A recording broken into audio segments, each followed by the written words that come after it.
போட்டுட்டு அம்மாவை பக்கத்துலயே இருந்து பாத்துப்பா. ஆனா இப்ப அம்மாக்கு நெஞ்சு வலி மூச்சு திணறல் வந்தும் அவனுக்கு அவன் சந்தோஷம் தான் முக்கியம்னு கிளம்பி போயிட்டான். அந்த அளவுக்கு அவனை அவ கெடுத்து வச்சிருக்கா.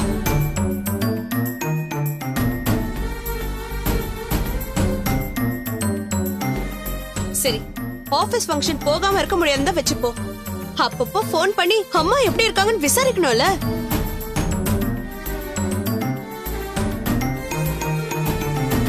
அத கூட செய்ய முடியலனா அவள என்ன புள்ள. அண்ணி, பாட்டு டான்ஸ்னா அவங்க ஜாலியா இருந்திருப்பாங்க.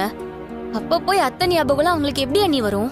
கல்பனா, என்ன நடந்துச்சுன்னு தெரியாம நீங்க 2 பேரும் வாய்க்கு வந்தபடி பேசாதீங்க. உங்களுக்கு போன் வரலனா அவங்க விசாரிக்கலன்னு அர்த்தமாயிடுமா? அருணும் ரஞ்சிதாவும் 1 மணி நேரத்துக்கு ஒரு தடவை எனக்கும் நர்ஸுக்கும் போன் பண்ணி அண்ணிய பத்தி விசாரிச்சுட்டு தான் இருந்தாங்க. ரஞ்சிதாவை அண்ணி வெறுக்கணுங்கிறதுக்காக உன் இஷ்டத்துக்கு அள்ளி விடுறியே. ஏன் கல்பனா, உனக்கு இதெல்லாம் அசிங்கமா இல்ல?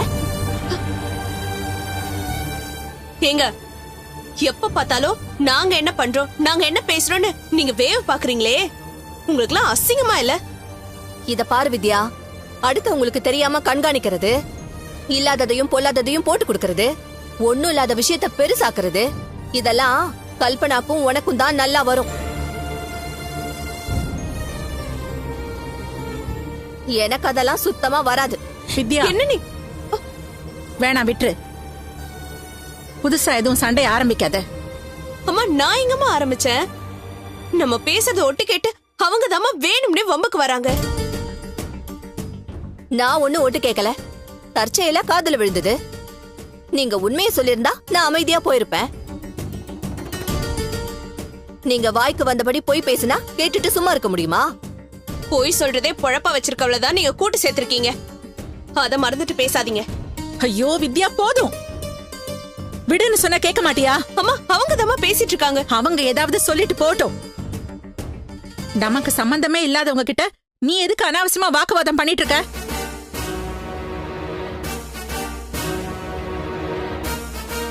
ஒவ்வொரு நாளும் வந்து ஏதாவது ஒரு காரணத்தை வச்சு சண்டை போடுறது நல்லாவா இருக்கு? சின்னவங்க தான் பக்குவம் இல்லாம இருக்காங்கன்னா பெரியவங்களும் அப்படிதான் இருக்கீங்க. இந்த வீட்டோட நிம்மதியை பத்தி யாருக்குமே கவலை இல்ல. உங்களோட போராடுறதை விட நான் சீக்கிரமா போய் சேர்ந்துடலாம் போல இருக்கு. அத்தை, கல்பனா, இங்க பாருமா, என் மனசு நிம்மதிக்காக நான் கோயிலுக்கு போறேன். தயவு செஞ்சு திரும்ப ஏதாவது சண்டை ஆரம்பிச்சிடாதீங்க. உங்களுக்கு புண்ணியமா போட்டோம். வித்யா, அந்த ரூம்ல என் பர்ஸ் இருக்கு, போய் எடுத்துட்டு வா. அத்தை, நான் வேணா கூட வரட்டுமா? வேணாமா, நானே போயிட்டு வரேன்.